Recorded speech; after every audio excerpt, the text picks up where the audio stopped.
summertime, it felt right drinking cherry wine with you. Just wanted to own it, just wanted to take the time, learn all the things that I could about you. Now it's such a mess here, oh, we are just stressed here. Used to be so easy with you. Welcome to Everything Sparkle. With us, we have Joseph. Joseph, your career is amazing. I've been following you for a very long time. Tell us about what you got going on. Right now, I'm getting ready to shoot Gravesend. So tell us about that. It's a TV show. It's on Amazon Prime. They did 4 episodes, and they're getting ready to do a couple more. I'm playing Mad Dog Mangano. That's like your typical character name, right? Have you ever just been a Joe ever? Yeah, well, I'm playing a makeup artist. I got a part I'm filming out in Los Angeles in May. I'm playing a makeup artist. I played a dentist in Syracuse. Plus, I was on a TV show called Are We There Yet, where I played Staten Island Mike. It was a comedy. I love comedy. Comedy's my thing. I could do drama all day, but I love to make people laugh, and that's my goal. I love to make people laugh. Okay, so the makeup artist, how did you get cast as a makeup artist? Well, the guy who wrote the script is a fan. He knows my work from a long time ago. And what happened was I had a friend that he knew. And he told my friend that he wanted me to be in his film. So he called me up and said, listen, I got a film. This guy wants you to be in it. Would you be interested in doing it? I said, all right, send me the script. Let me read the script. I read the script. The script was funny. So I was in one scene in the script, and I didn't say nothing to the guy. I was like, oh, cool, yeah, let's do it. You know, he's like, all right, I'll fly you in. And then he tells me, he goes, oh, I'm adding 3 more scenes. And I'm like, oh, cool, whatever you want. And I asked him how he wants the character done and this and that, and that's how it happened. He just called me up, and that was it. So I don't see you as a makeup artist. Well, that's when my acting skills come. Or is this supposed to be the funny part? Yeah, it's a comedy. So, you know, come on, anybody could brush your hair or, you know, put makeup on your face. I'll just watch a lot of videos, do my research, because that's what I do. I mean, it's in May, so I'm doing Gravesend in April. And I was in episode 3 and 4, so I know how the character is already. So when does that come out? When does your episodes of Gravesend come out? It's out already. It's on Amazon Prime right now. I'm going to watch it tonight then. I didn't know that was already out. Yeah. Okay. 4 episodes. And in the 4th episode, somebody gets shot up. So in the 2nd season, you're going to want to find out who shot him up. I don't want to tell you who because I don't want to give it away. But the storyline's amazing, and it's an amazing script. I love it. I'm so happy to be involved with it. So you get to do a little bit more comedy now because you've kind of built your career where you've proven you could do all the serious roles. You've always been like a mob guy. You've always been all these roles. So now is it like when you say I want to do comedy, people let you do comedy? Well, I've done a lot of comedy throughout my career. I was in The Deli. I was in I Love Trouble. I did Crooked Lines. Plus, I was on the show that was a sitcom with Terry Crews, Ice Cube, playing Staten Island Mike. I've always done comedy and drama throughout my career. I mean, I did more drama than comedy, but that's what, yeah. Plus I do stand-up comedy too. So, you know, I get out on the stage and I do some stand-up. And, you know. Is that the most fun out of everything you do? Do you like the stand-up comedy the best? It's good. I always hear people say that that's the most fun. Where do I have the most fun? Probably doing like a sitcom is the most fun. Like Are We There Yet was the greatest. And Gravesend's really fun too because I'm working with a lot of friends that I've worked with a long time ago. I did a movie called The Wannabes with them. I did Back in the Day with them. And I did a couple of short films with the same crew. So I know the crew. I know the people. So it's easy. Like I go to work. It's like a breeze. I love it. But stand-up comedy is really hard because it's a different audience every time. And you got to know when to ride the laugh. You got to know when to change your joke. You got to know what joke to use. You got to watch out. I'm not a comic that offends people. I like to compliment people. Like I'll bring you up, but I'll do it in a funny way, you know? But stand-up comedy is hard. It's no joke. I'd love to see your shows. Do you ever make it out to the West Coast or were you just really doing it in the East Coast? I did it on the East Coast. I did one on Zoom in July. We had a lot of people come. I want to do another one on Zoom. People have been asking me to do another one. So I want to go to that. really soon, man. Zoom's hard because you don't have anybody laughing. That's what I heard that too. Yeah, basically you got to, do your act and make believe people are laughing. So it's kind of, it's a little harder than being on stage with the real people, but we get it done. So when did you start acting? Who was president at the time? I don't know. I'm not into politics or presidents or anything. What were I was like, the mayor? Who was that? Was it before then? You've been acting for a while. I think it was 19. I did my first commercial in 1984. So I think that was Reagan, right? Or it was right before? Yeah. That's 1984. I had it right. I guessed it. That's how much I follow your career. I was like, I had a feeling that was around the time. I was born in 83, actually. So you started. So you were 1 year old when I did my first commercial. What was the first commercial? It was a Pringles potato chips. We got the fever for the flavor of a Pringles. I love that. Oh my gosh. I gotta see that. I gotta look those up. Do you do a lot of commercials still, or is that like not really? Well, when I was a kid, I did a bunch. I did American Express. I did Med Notebook. I did Pony Sneakers. I did like a lot of commercials when I was younger. I haven't done one in a while, but I would do it if it came along. Okay, so when you got Goodfellas, you got Bronx Tale, these are all movies that I love that I could watch over and over again. Tell me about these experiences and what was it like working with these guys? It was great, memorable, amazing, and just a great memory in my mind to work with those guys, working with icons and just amazing people, man. I started off on such a high level, and it was great, man. It's an experience that I love that I have it in my mind, and I'm grateful. But I didn't know what was going on at the time. But now that I look back on it, it was a great memory. You didn't know it was going to be as big as it was at the time when you were shooting it? Not really. No, I didn't. That's got to be really exciting. So what was first? Was it Goodfellas? Goodfellas was first? Yep, Goodfellas, and then Jungle Fever, and then Night in the City, I Love Trouble, and then Bronx Tale, and maybe a couple in between there, I'm not sure. So it was just, so when you got cast, did people know you at the time when you got cast for Goodfellas? No, I only did one movie before that. I did Teenage. So you were really unknown. Yeah, I did Teenage. You had the acting, but you didn't have the name. No, I mean I wasn't really acting. I did a couple of commercials, and I did Teenage Mutant Ninja Turtles. And that's right. And then I took a picture, and I looked so much like Joe Pesci that I got a meeting with Marty Scorsese, and he met me. And the next day they called up my agent and they booked me. And then I went on the set, and Marty is amazing and he's great. And I'll never forget, he was like, "Hey, Joe, can you do me one favor?" I said, "What? Can you say Hendry instead of Henry?" And I was like, "Yeah, of course, whatever you want." And that's why I said Hendry, because everybody always says, "Why'd you say how you doing, Hendry? Why don't you say Henry?"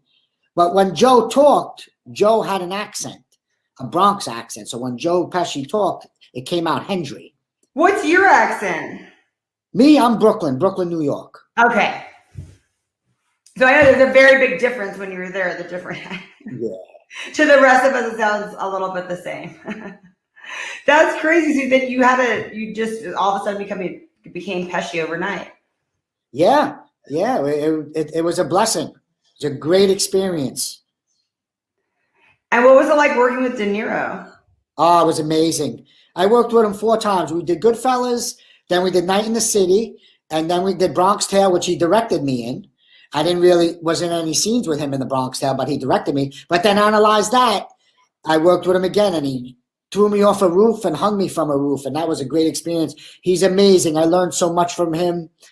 I'm just blessed that I got the chance to work with him. And, be on the same set with him was great. All these guys act really normal too when you're with them, huh? Like they never act. There's no egos really with this group of guys. That's what I've heard. Can you like attest to that? That it's pretty chill. Oh, everybody's chill. Everybody's nice, man. Everybody's, they're giving. They're nice. They're very, very nice people. I bet it's like, so you were never intimidated. You just came to play every day. Well, that was my job. I came and I played and I did my thing. I mean, my manager would always tell me, give me little hints and stuff to do and, what not to do. And I read a bunch of books. I read, Michael Caine has a good book. It's called Acting in Film. You can learn a lot from reading that book. It tells you the ins and outs of, being on the set and things to do. And, and I follow it. When I come to a set, I know my lines, I come early and I get it done. I do my job and I get out of there. Have you ever met Michael Caine? No, I wish. The movie, that book is amazing. If you want to read a good book about acting, read that book. I will. You'll love it. So you've been in front of the camera forever. What's the deal with behind the scenes? I'm not into behind. People always ask me that. You want to direct? You want to produce? You want to do this? It's like I'm just acting right now. I mean, who knows? Maybe one day I'll direct. I mean, sometimes when I'm working with people, I work sometimes with some novice people. I always make people feel comfortable. I feel like I could get the best out of everybody. Like the Bronx Tale, all the other guys, they weren't really actors and, and I'm good. Who knows? Maybe one day I'll direct something if anybody gives me the chance. It's a hard job directing. Directing, you have to be, it's like being a coach, and every actor is different. Every actor, you got to know how to get the best out of every actor, and you got to know about the lighting, this, that. It's so much stuff involved. It's not just coming to a set and saying action. You got to know. I think because you've been on set for so long, you kind of have an idea of what to do. Oh yeah, I think I could do it. I mean, I would. It's a lot of work. I'd have to if I was directing a film, I'd have to look at every page and every script. Like when I look at a script, I look at every line and every word, and I want to know the emotion in every line and why I'm saying the line and why the other person's saying the line. So when you're a director, you got to know everything from page 1 to page whatever.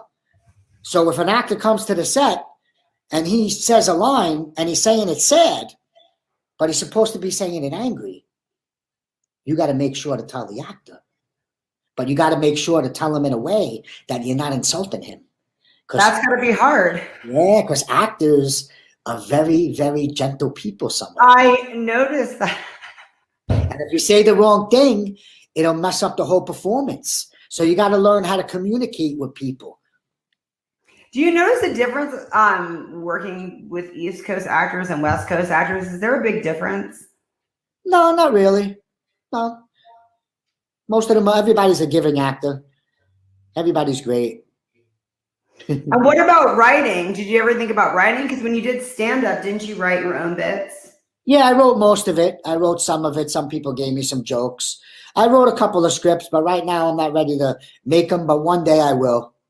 I feel like I'm just getting to my prime right now. The next couple of years is where I think I'm going to start getting to where I need to be honest with you. So what is that? What's kind of, not the end game, but when you get to this level, you'll be like, this is exactly what I wanted. What is that for you? To be on a sitcom making people laugh every week on a regular basis, like a show like Kings or Queens or like, those type of shows like Friends or Seinfeld. Being on a show like that that's my ultimate goal, to just make people. A comedy that never dies. That's always just fun. 20 years from now, they're like, yeah. I love making people laugh. I mean, sometimes I just talk to people and they start laughing. They just laugh at me. I mean, I'm like, I look at them too, and I was like, what am I, funny looking or something? And they start laughing more.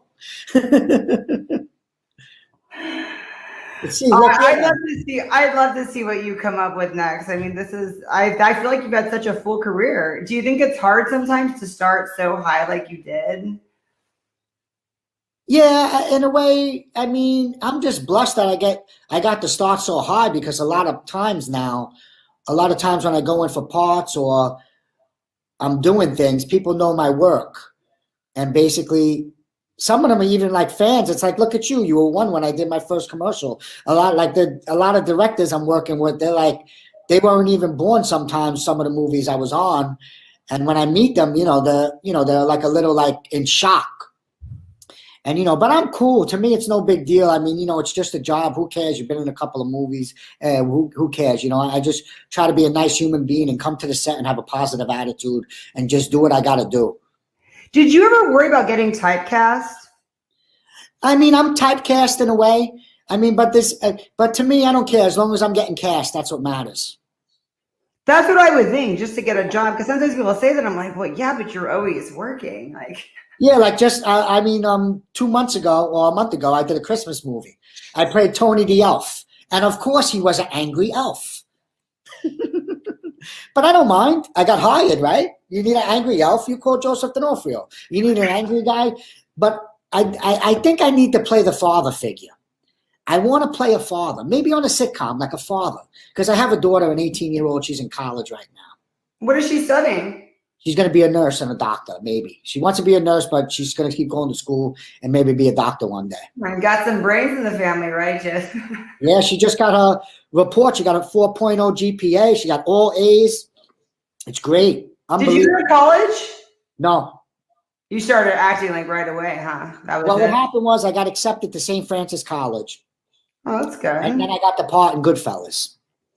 So it was like, do Goodfellas or go to college. So I did Goodfellas and I didn't go to college. Well, I think we understand. You get a free pass. Yeah. But I wish I would have went to college, to tell you the truth. College is the way to go. Anytime I see kids or whatever, I'm like, go to college and make something of yourself and do something. Well, and then you're very fortunate to have that career. A lot of people could just have Goodfellas and that's it. You know, you never know what direction life will take you. So that happened to work out for you. Yeah, it happened to work out, and it just keeps, thank God I keep moving along and getting parts here and there and doing my thing. I'm grateful. So you've never played a father yet? Nope. Wow. Who have you not worked with that you would love to work with? Eddie Murphy. Really? I love Eddie Murphy. One of my favorite actors in the world. I love his work. I love him so much. Coming to America. I can't wait to see part 2. It's going to be great. Call him up, say, Eddie, let's work together. I don't know. Maybe one day I'll see him. It's funny. I meet actors sometimes that I idolize and I look up to, and I love their work.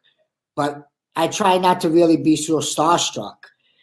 But it's funny. I meet them, and they're like fans of me sometimes. It's weird. Like I meet somebody, hey, how you doing? I love your work. And they're like, I love your work. You're in my favorite movie of all time. And I'm like, and it's just like, so it's crazy sometimes when I think about it. And I'm just like, I'm grateful. Well, that's funny because I ask all the guests on my show in your position, who have you met that you were a fan of, that you were shocked was a fan of yours? Well, I don't really like to drop names, to be honest with you. Give us one example. Give us like a funny example, just like one that would be like surprised. It could be like Britney Spears or something weird. It doesn't even have to be. Alec Baldwin. Okay. I met him one day. I said hi to him, and he's the one who said, you were in a great. Philip Seymour Hoffman, rest in peace. He was another one. I was hanging out one day, and he came up to me. Tupac came up to me once before he passed. Oh, that's going to be exciting. I like that. See, I wanted a story like that, something odd. Yeah, we were hanging out in the Palladium in the city. I was just hanging out. This is before Tupac was really even famous. He did Juice, the movie Juice. Oh, wow. And I was hanging out, and he came up to me, and he's like, yo, I just want to let you know, man, I love your work. You're great at what you do. And I was like, thanks a lot, man. Appreciate it. And I didn't even realize who it was until, a couple of years later. I was like, wow, that was Tupac, man. He was such a nice human being. I love his music, but his music is amazing. Rest in peace, man. It's a shame that talented guy had to, pass away. Right. What do you think is the difference, how things have changed? Because you've been working since the 80s, we'll go with. It's almost like 3-4 decades. How have you noticed the industry change? Well, the way it changed basically is the cameras and, it's more easier to do things. Like in Gravesend, I had to shoot this guy on a boat. And I shot him, and usually they do squibs where it blows up in your shirt. But they didn't do it. And I said to the guy, I said, why aren't you doing the squib? He's like, we'll put it in post-production. And so you're like, what the hell is that? Yeah, so they put it in post. Even I did a movie called The Brawler. I stuffed this guy into a washing machine. No, a dryer. And when you see the movie, you see the guy turning in the dryer. You could do so many things with green screens and all this stuff. It's amazing. Like, can make somebody have like no finger. It just makes it move along quicker. So back in the day, you were doing more stunts. Is that the thing? No, I mean, I've done stunts. I mean, I was blown up and I was put on fire, hung from a roof, did some fighting stuff. But I mean, I do whatever they need me to do, as long as I ain't gonna kill myself, I'll do it if I could do it. Right. But nowadays you see that like, you don't have to do as much work because they do a lot of stuff in post-production. Yeah, most of the stuff, but a lot of people don't like doing that post-production stuff because they like the squibs better because it looks better. I mean, It costs a little more money too to do the squibs, but sometimes you'd rather have quality instead of whatever. So what's your life been like? You have a daughter, all that. Are you like a family man? Yeah, I mean, I have a daughter. Yeah, I have a daughter, but she lives with my ex-wife. She lives upstate. So when you were married and everything, did you live in like the city or did you try to live out of like Brooklyn, New York? So you kind of had the both life. You had the life where you went home and was dad, and then you had the life where you went on set and was Joe. My daughter's she knows about what daddy does and she knows about the business. She's very cool about everything. She's so smart and very good with stuff like that. I'm glad, I'm glad she is. Did she ever want to go your direction? No, she doesn't want to be an actress. She doesn't want to be famous. You tried to dissuade her out of it, didn't you? No, I let her do whatever she wants. Whatever she wants, she could do. It's her life. I always just give her suggestions and the pros and cons about it, and then she makes her own decision. And and then it's on her. It's her life. I always tell her, it's your life, Ashley. Whatever you do, you do. I mean, I'm here to support you in any way, but you got to make your own decision. And except if it's something, a couple of times I had to, put my foot down and make an executive decision. But most of the time, I let her make the decisions. Well, what was it like for her to go on dates? Did these guys see her movies and then they're like, "Oh my gosh, I don't want to meet your dad"? Well, to be honest with you, my daughter's never been on a date. She's not really into men, and she's just into studying and getting done with college and doing the right thing.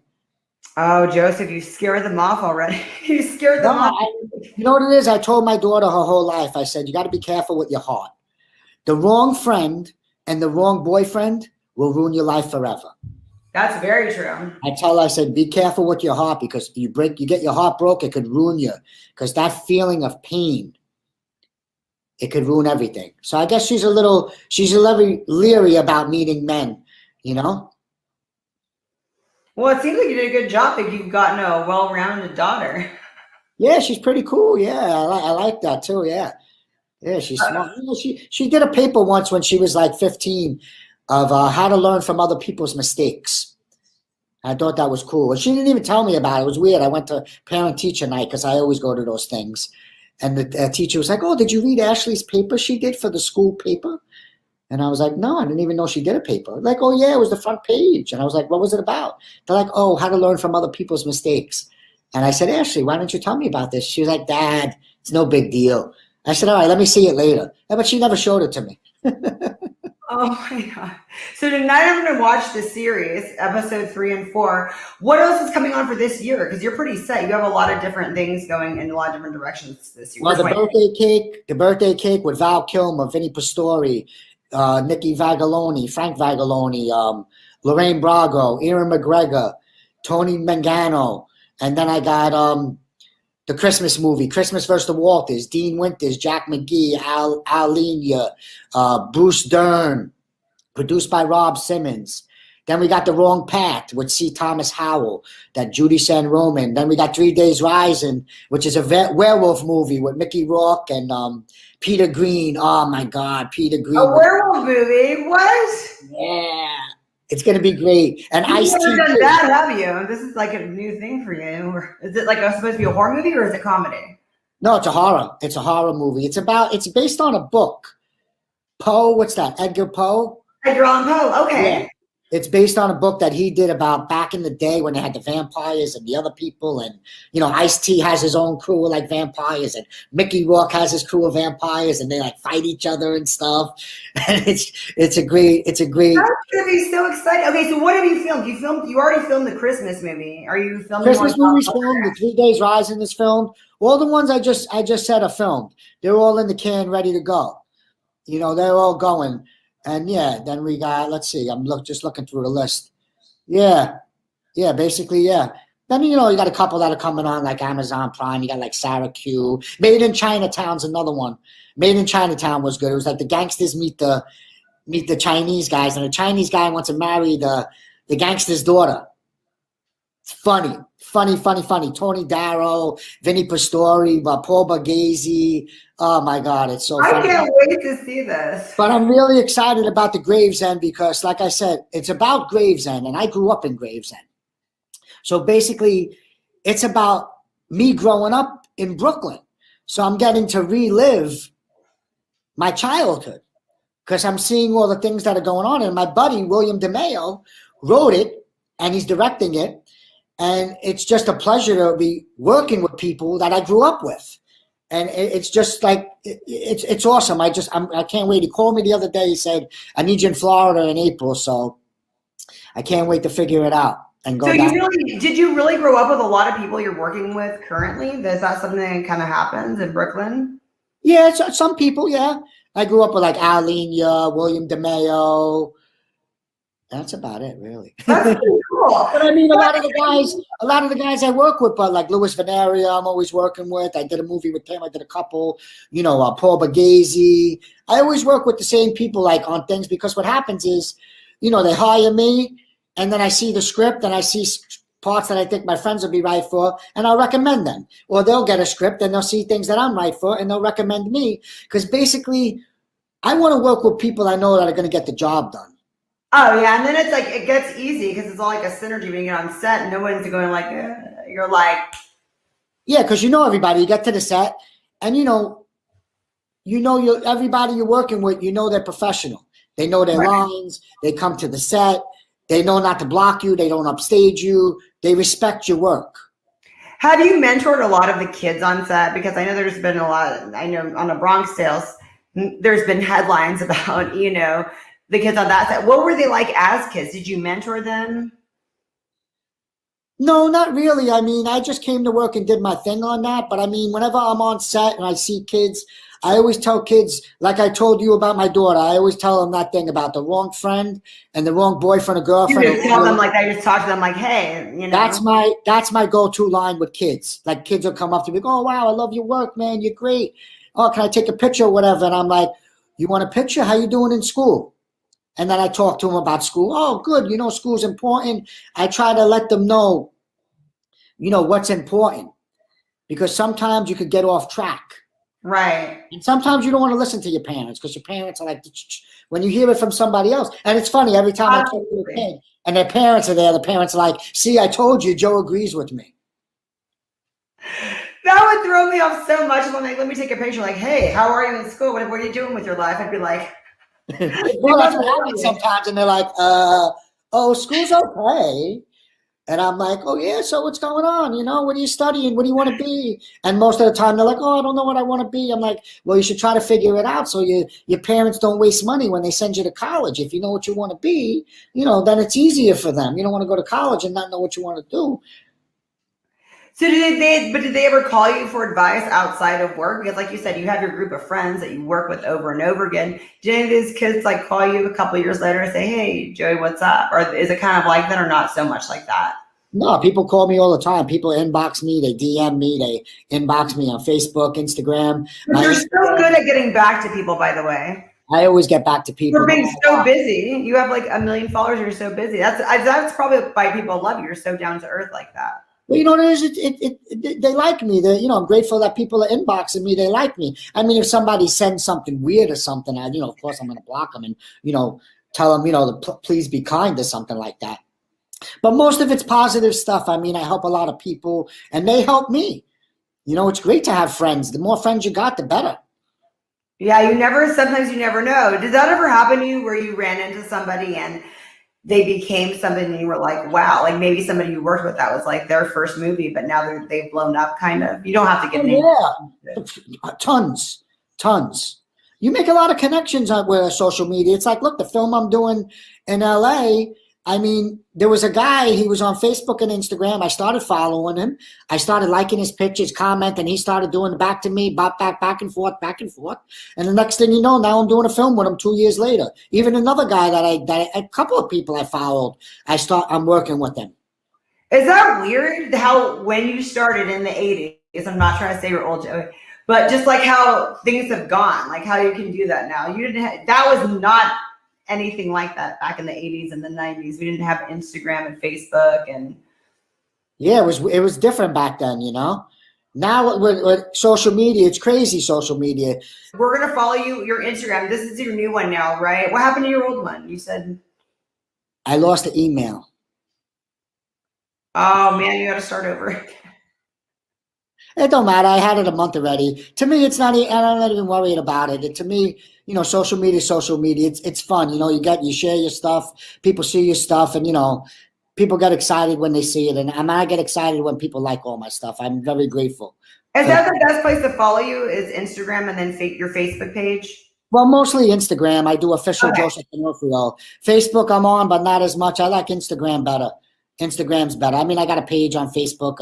And Twitter too, right? Yeah, but I haven't been on Twitter. Instagram's where we're going to know when everything's coming out, the day of and all that in the posters. Yeah, well, Instagram, I do like, you know, I try to make it exciting. I try to do like clips from my movies, pictures from my movies, and selfies all intertwined. Because I see these guys, they do Mafia Chronicles, The Sopranos page, all these other pages. You know, they're always putting up videos. So I'm like, you know what, let me, and it's fun. I get to edit videos, put up little clips here and there. It's like a job. It keeps me busy. I love it. And I love your content too. You're always doing something exciting. Just as all the movies you just spurred out, like I'm doing this. I mean, it's got to be fun to have a career like that. Yeah, it's fun. You know, it's great. It's great just to go to set and do what you love, man. I got to get that sitcom playing my father. Who knows? Maybe you could play my sister. I love that. I'll have to work on my accent. It don't matter. You could be my stepsister. I love it. I'm Armenian, but I could be Italian. Let's do it. Armenian. It doesn't matter. My dad divorced my mom, and then he married an Armenian chick. Oh, wow. And he had you. Wow, you don't have to be the same nationality as somebody to be the stepbrother. You could pass for Armenian. I bet people tell you that, huh? Wow. They call me what? You could almost pass for Armenian. I know, I could. Wait, keep us posted on the Zoom. Oh, yeah, you'll know because when I do Zoom, I do flyers and people share them all over the place. You'll be seeing it on everybody's page because everybody shares it and reshares it and shares it and shares it and shares it. But I'm so grateful that you asked me to be on the show, and you did a great job of asking great questions and great things, and I look forward to seeing the show. And I look forward to maybe when I come to LA, maybe meeting up with you and your crew and maybe doing coffee or lunch or something just to. I would love that. Let's do it, Joey. 100%. Thank you.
Hey, David. David. Thanks for Hi, coming. Sparkle.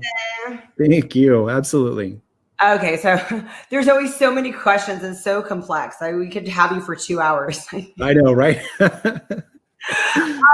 So my thing is, it's like when investing money, and we talked about this before, you don't get it all back and you think you should let it ride in there and grow. If somebody has, let's say, $5,000 and they want to invest it, but they want it back like in 3 years. It's like 5,000 they can live without 3 years, but then they want it back and it starts growing. Is there a point at which they could take it out, but then still reap the profits? Because we all want to see the profits go, but then we kind of want to start back with our original. Kind of like, I don't know if you ever go to the casinos and you're like, I'm starting with this much. And after you get what you started with back, you're letting the other stuff roll because that's stuff you already want. What's equivalent to that in this financial world? It sounds like you've had some experience there. So I've always been really bad at doing that. But, so as far as investing goes, you have the right mindset. Having, $5,000, and being able to put it inside a vehicle that will grow until you actually need to access it is great. Because that's actually a model that some have termed having your money work for you. It's like picturing, having your money be on a treadmill. Or even you, like when you're giving, fitness advice, like I love seeing that you've got people working on the areas that they want to improve on. We're having our money do the same thing in that exercise. Okay. So having the 5,000, let's say over the 3 years, you need to access, $1,000 of it the first year. So you pull it out for some other investment that you wanted, or maybe a bill that was coming up. So until that time, leave it inside an account that's growing at a large rate, because all of that growth will still continuously grow after you take out the funds. So pull $1,000 out, and whatever you've made on that investment. Not all at once. Don't take the funds. Correct. Yeah, it's really good to stagger that, especially understanding like the bills that we have that are coming up. If you know that you have a wedding that's going to come up and it's going to cost $5,000, you usually don't pay for everything the first day you get engaged. Right. So you might say, that's for sure. Yeah. So you might, pay for the wedding ring, or, the venue like a couple of months later, or maybe the next year you find a photographer, or, that's so funny. We're doing a wedding. I didn't even know it was going to go there. But so it's smart to be able to put all of the assets in one location that keeps it liquid, but still being able to grow those so you can access those funds. But while they're in there, you're using them to grow, so you've got more by the time you end up pulling all of it out. So why don't we just put all of our money in there like tomorrow? Like, why don't I just invest all of my money right now and start doing that? What's the problem with that?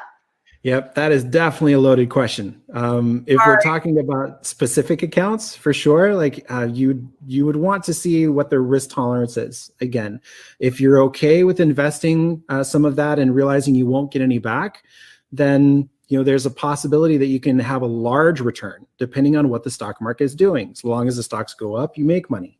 When they go down, you tend to lose money. We are currently in a bull market.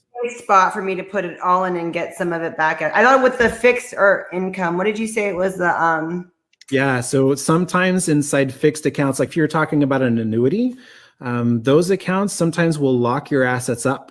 So if they're locked up over a 5-year period or a 7-year period or a 10-year, of course, if you leave it in an account like that, you're going to have a lot more growth, but you don't have a lot of access to those funds. Oh. So if you are planning to retire when you're 65, if you get into an annuity when you're 57 or 58, like that would make sense, because now you've got all of this explosive growth from the annuity and you're able to access it completely when you retire at 65.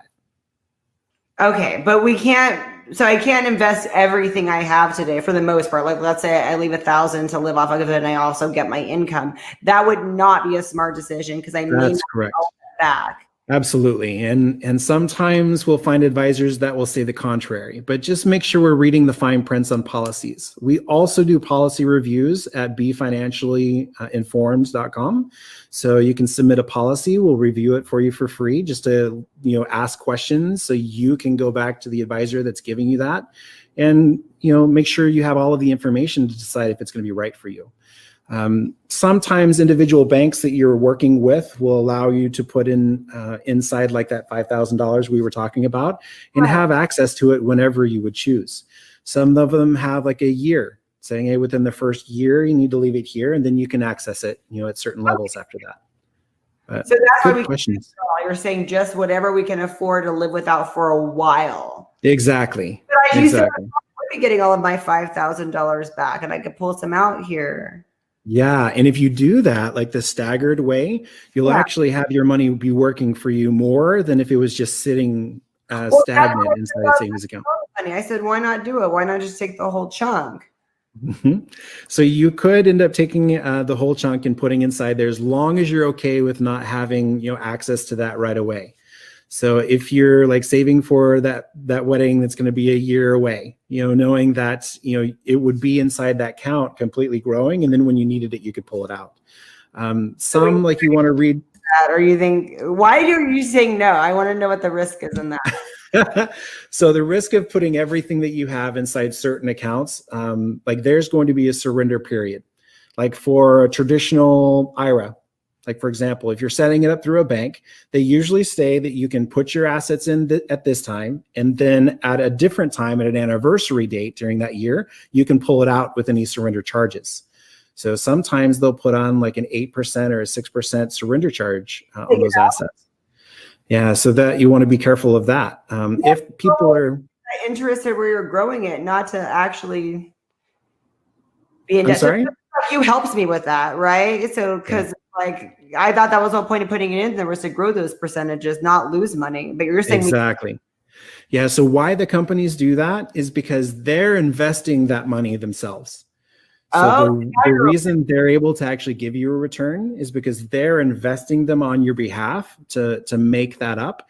And most companies obviously don't do those for free. So they want to make sure they have them for a certain period of time so that they can also make their investment. So you seem kind of fickle when you do that, and like a bad investment if you keep on like, oh, and put this and take this.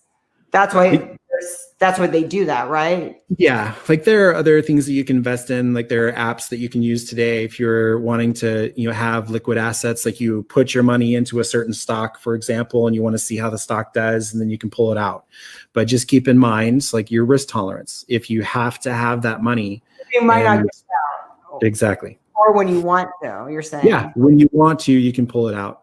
But like those typically are very risky. If the market goes up or goes down, like you could lose all of the assets. So just investing is always really smart. Just be very educated on what you're getting into, as long as it fits exactly what you're looking for.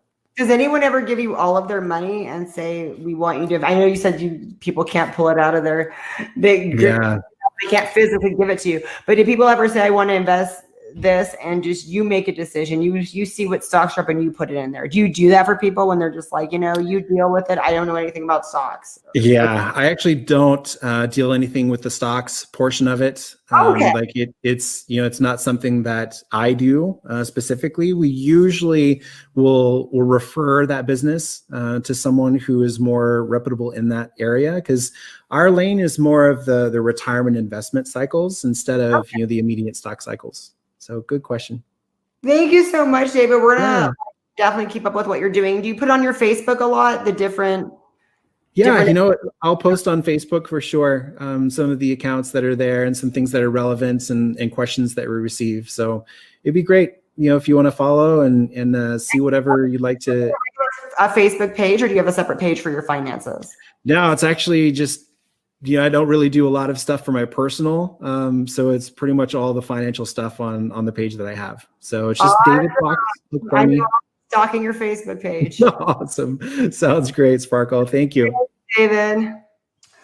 Hi, Lisa. Welcome to Everything Sparkle Show. I'm so excited to have you here today. Hi, it's so nice to meet you. So you are doing so many things, and a lot of it's behind the camera now, but you do some in front of the camera. You do everything. What don't you do?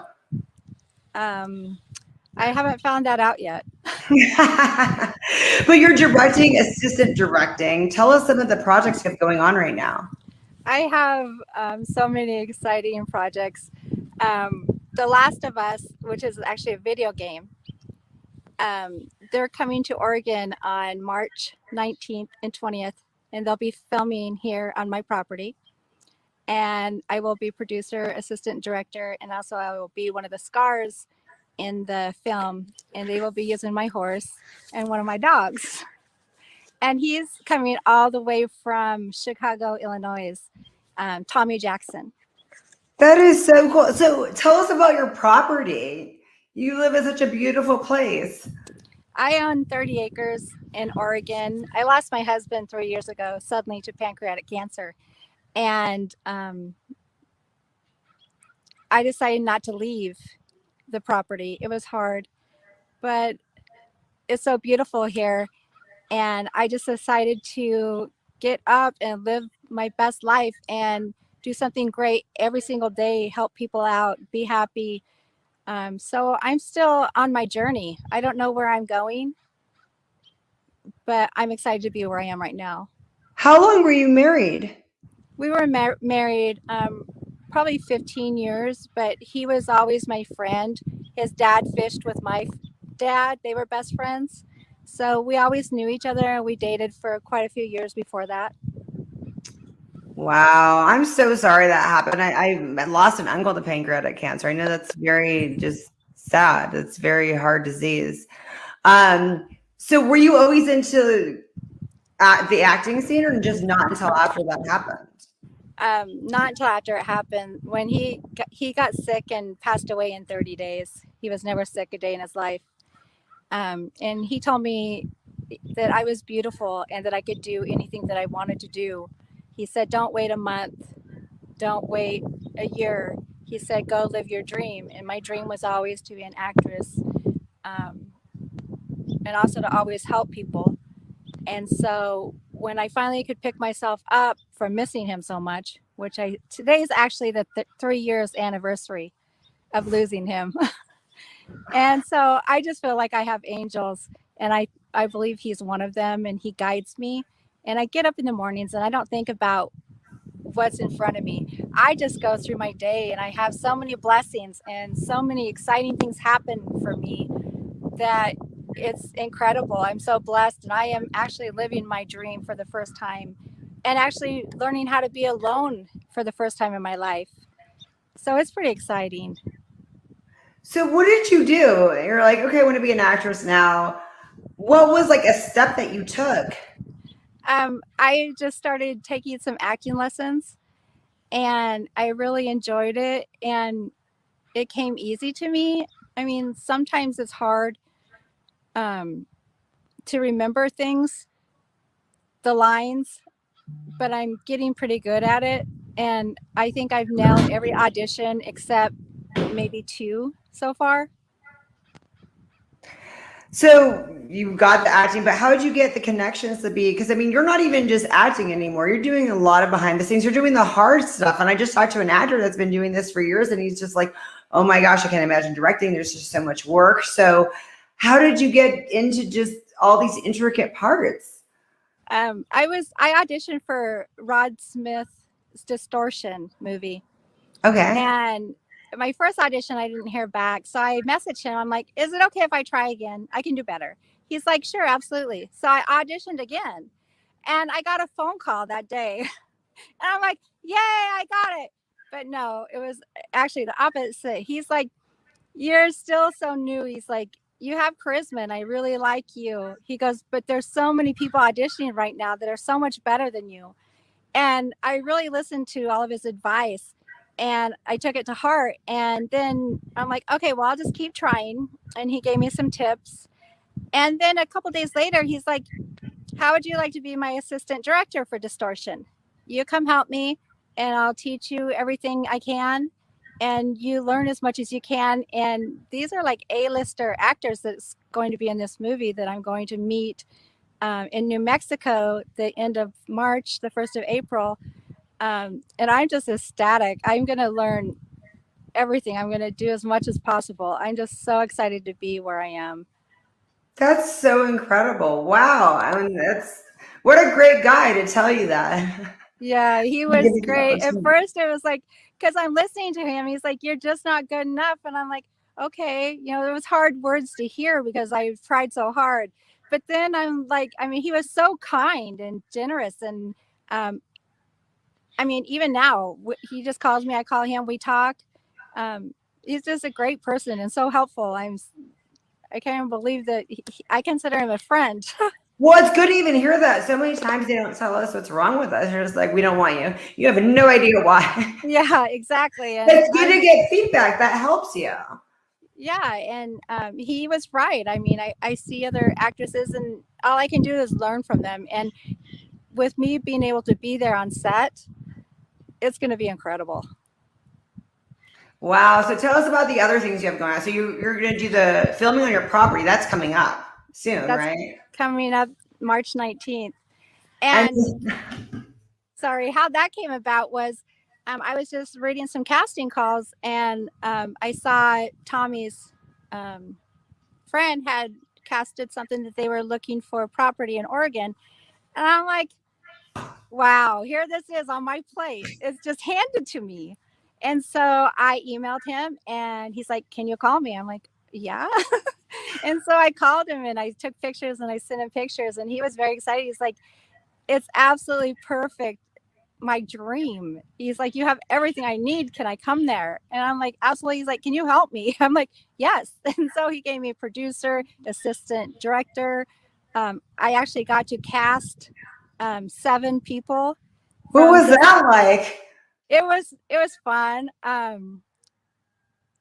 Gosh, I'm so lucky. I just picked some people that I knew were talented and knew that they wanted a chance and probably would never ever get this opportunity to be in something like this. And so I talked to him and they all said yes, and they're all 7 of them were coming here. And Oh, so you didn't have to tell anybody no? Oh, I did. Like So what was that like since that just had happened to you? How was that? Well, I just told them, if you want this bad enough, you take it seriously. If you say you're going to call me, call me. If you say you're going to be there, be there. Be accountable is the number one thing. If you say you're going to do something, do it. Let people see that you're serious, because if you're not, there's always someone else that's going to be serious about it and work their ass off to get it. And So so that's so interesting. You went from someone telling you that you didn't get a role, and now you have to tell other people, yeah, you're not going to get these roles. So you transformed good. You transitioned into that role. yeah, I think it's just honesty. I mean, Rod showed me that it was okay just to tell me the way it was. You're not good enough. And, I appreciated that because it's going to make me work harder. That's good. I mean, that's interesting. Wow. So now you're a part of you're not just acting anymore, you're a decision maker in these movies. I know. I like Google stuff, like what I'm supposed to be doing as assistant director and what I need to do, because I don't have anyone to teach me. And that's a huge job. A lot of people don't know that's like a actually really big job.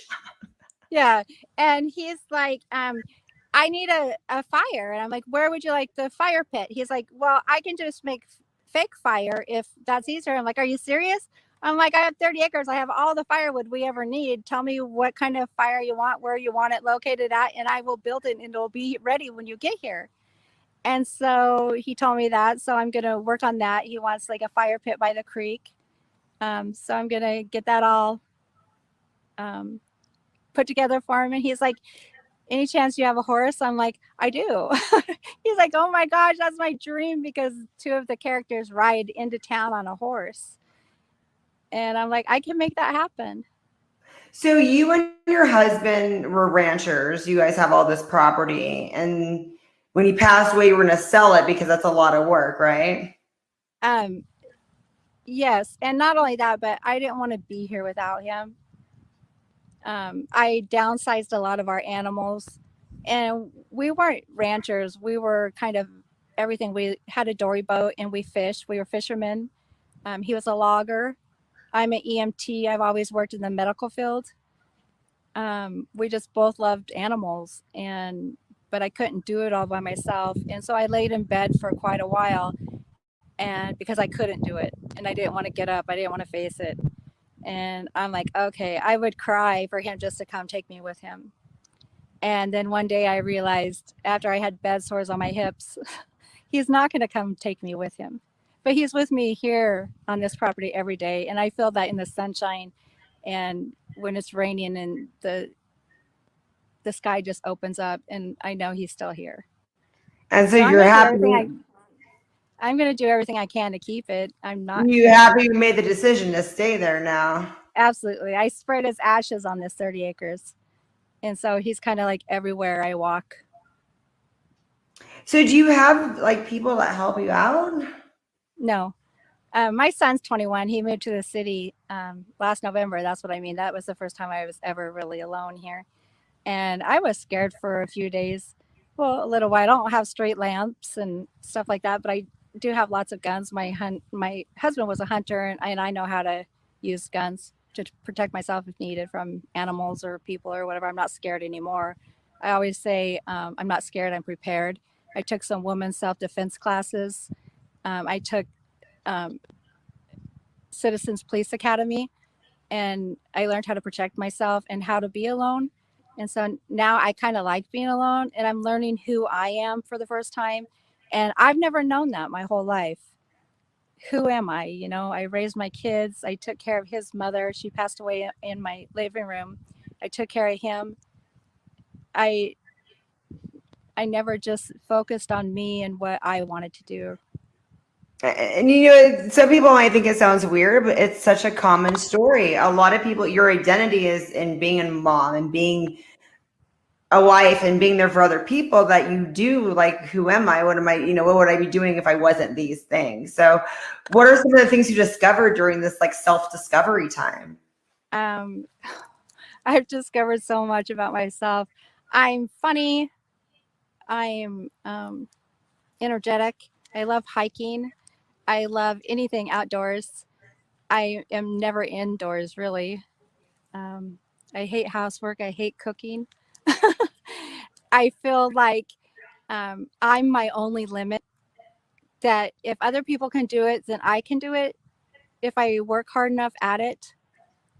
And in years' time, I mean, look how far I've come, and I still have so far to go, but I am loving every single day. Lisa, I don't mean to sound, you know, rude or whatever, but a lot of women, like with your story, it's like, I think, oh, a mountain woman, but you're gorgeous. Like, do people think like when you say, oh yeah, I've lived up here, and you look Hollywood? Oh, thank you. It was kind of funny. I mean, did you glam up, or were you always this pretty, or what's the deal? This is just me. And that's another thing. I never thought of myself as pretty. This is just how I've always been. And my husband was so sweet. I mean, he treated me so good, and he treated me like a princess. And when he got sick, he told me I was beautiful. And I think that was the first time anyone actually said that to me. And going through the motions, I started looking at myself, and I started comparing myself to other women. And I'm like, I'm not so bad. I mean, my hair, my husband used to cut my hair. And so I haven't had a haircut in like 3 years. Well, keep it long. It looks good. Oh, thank you. So, like I said, I'm learning to like myself. I like me, and that's a good feeling. Yeah. So headshots, acting classes, because you live in Oregon. Where do you go? Where do you go to learn how to do all these things? And, you know, because you're kind of out there. I've never had my pictures done professionally. I've never had headshots done. Those are just selfies that I take.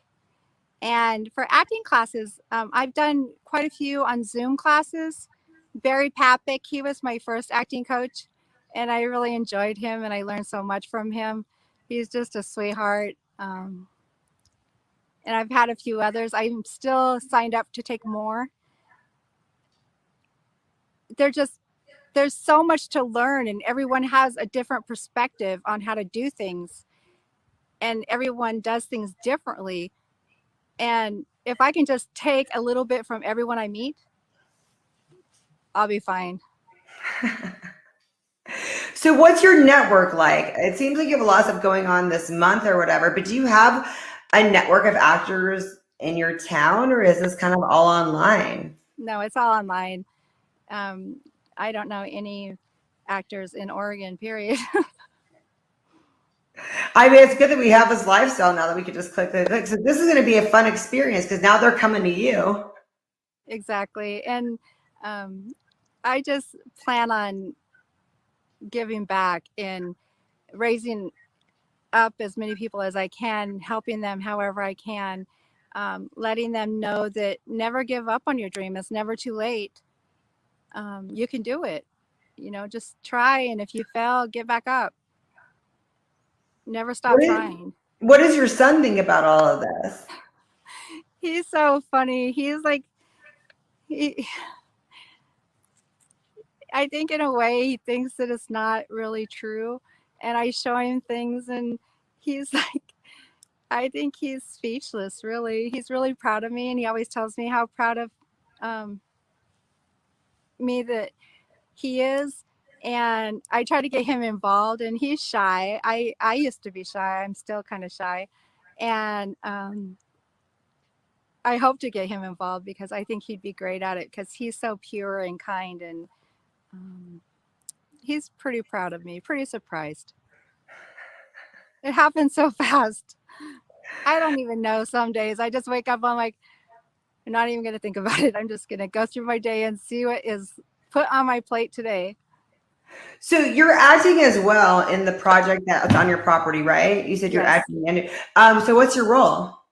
In the video game, there's scars, and they're people that walk around in the woods with weird props, weapons, and in the video game, they have to kill these people. And then also infected, which are it's kind of like a virus, which is kind of peculiar this in the world now, but they have like weird heads and they're like zombies kind of. So I'm going to be playing both of those roles on separate days, along with everything else that he needs help with. There'll be a professional makeup artist here, and I plan on just letting them use my house. Everyone needs a dry, warm place to sit and wait for their part. So, are they actually staying with you, or they're just filming there? No, they're coming for 2 days, and they're going to stay locally at a motel, but they'll be here on the property for 2 days. Wow, that's super exciting. Yeah, it is. So more people might want to do that. They're going to see this and they're going to want to use your place as a location to start filming and stuff. I hope so. That would be fun. That would be a lot of fun. Going to Mexico, what's that going to be like to film? I plan on driving to New Mexico. I love road trips and I love adventures. And it's going to be amazing to meet everyone. And we're filming in a house where I guess 2 people had died or were murdered or something. And it's a horror flick. So it's going to be a lot of fun. So the story is 2 people are murdered there. No, people didn't really die in the house. No, they really did.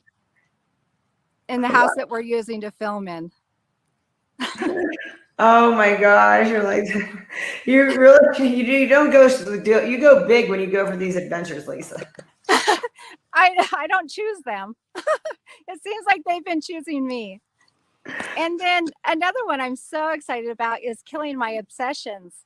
And that is a John Wilson project. And it's about human sex trafficking. And it's going to be filmed in Ohio. And I believe that will happen in April as well. So what are you doing with that project? I am going to be a Russian assassin named Sasha. So are you killing the sex traffickers or are you? Yes. It will be fun. I mean, Ohio is like the 5th leading state in sex trafficking. And it's just crazy when you hear some of these stories. And I'm an EMT, so I've worked on the ambulance locally here. And a few times we have been called to motel rooms where we've gone. And I remember this one time we picked up this young girl. She must have been, I don't know, 15 years old. And she was just in a panicked attack. And we put her in an ambulance with us. And the motel guy came out and he started pounding on all the ambulance windows. And it was very scary. We called 911 and we closed all the curtains in the ambulance because we're not able to move unless the patient is stable. And that's pretty much what was happening to her. And just to see that firsthand and how scared she was and how he didn't care who was in the ambulance, he was going to try to get in there. And it was very frightening, probably one of the most frightening moments that I've ever had. And I hope if I can just help one person get one child, this even happens to full grown people, people that are desperate, people that are lonely, people that are sad. They get taken advantage of, and it's very sad.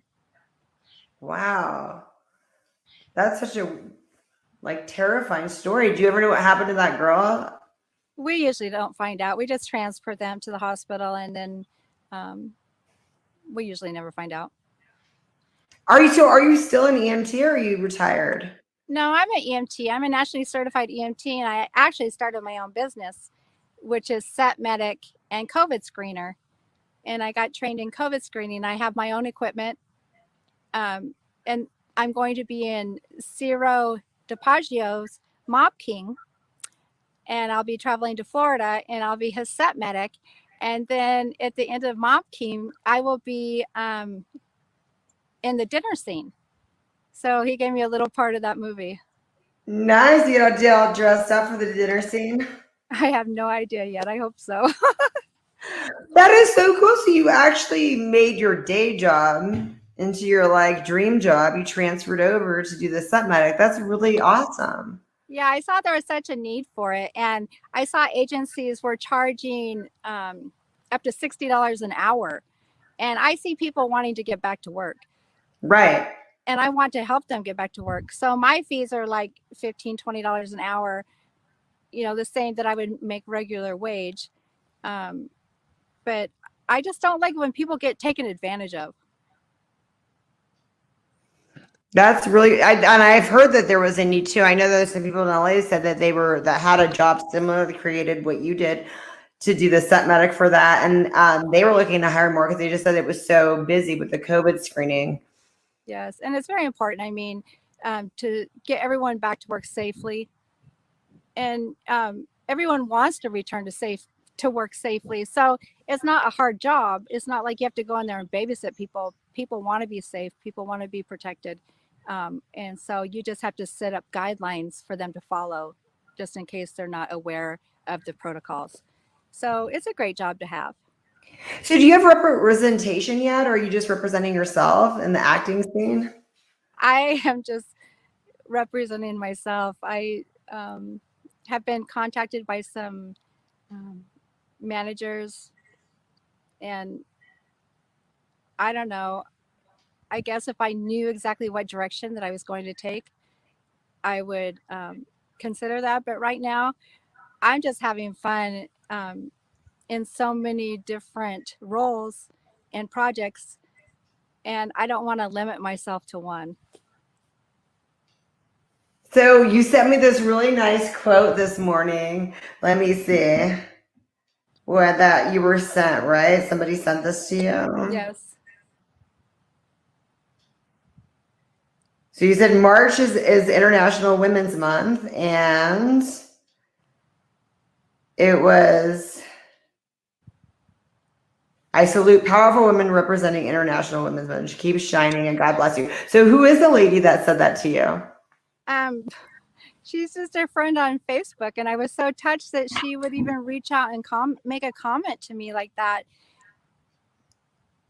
Because to me, I'm just a mountain woman, and I didn't realize that I was making a difference. And this morning, I realized, maybe I am. Maybe people are watching me, and they have hope and fight. And especially with women, I want to empower them, and I want them to never give up, to be strong.